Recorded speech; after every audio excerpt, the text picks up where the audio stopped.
So yun, ngayon nga po ay may bago na naman tayong pag-uusapan at tatalakayin ngayong gabi. Kaya sabay-sabay po nating alamin dito sa The Creators Vlog. Alam natin na talagang marami ang nagagalit at naiinis sa pinapakita ni Nanay Ansing. Talagang marami ang nagsasabi na ganito ganyan daw.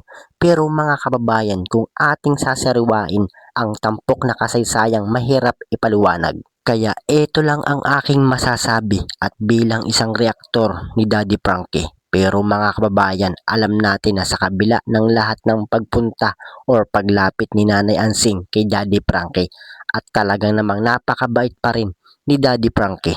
Kaya kung ano nga po yung pinapakita dito ni Daddy Frankie kay Nanay Ansing ay sana ganun din po tayo mga kababayan. Kaya wag po agad tayo basta-basta magbibigay ng opinion at komento patungkol kay Nanay Ansing. Dahil si Daddy Frankie ay talaga namang napakabait at napaka matulungin talaga at talagang pilit pa rin niya inuunawa itong si Nanay Ansing mga kababayan. Pero mga kababayan, ang pag-uusapan natin dito sa The Creators Vlog ay isa na namang nakakalungkot na balita.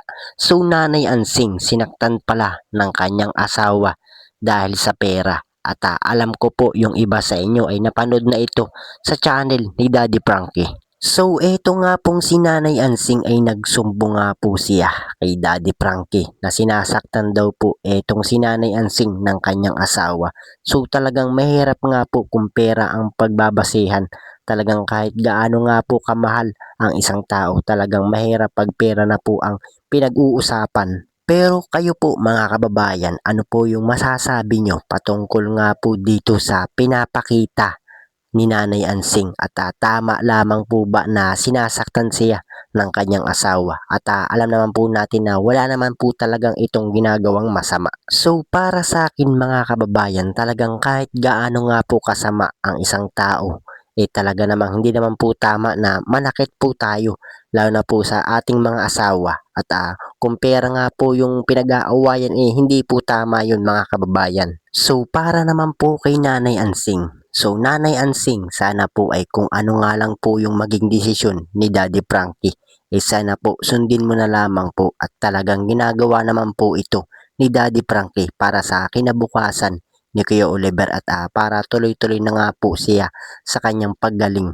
So yun lamang po at kung nagustuhan mo ang aking video, libre lamang ang manood kaya wag nang mahiyang mag-like, share and subscribe. Pindutin lamang ang notification bell para lagi kang updated sa aking mga video. At gaya nga po ng lagi kong hinihiling sa inyo na suportahan po natin ang nag-iisang Daddy Frankie.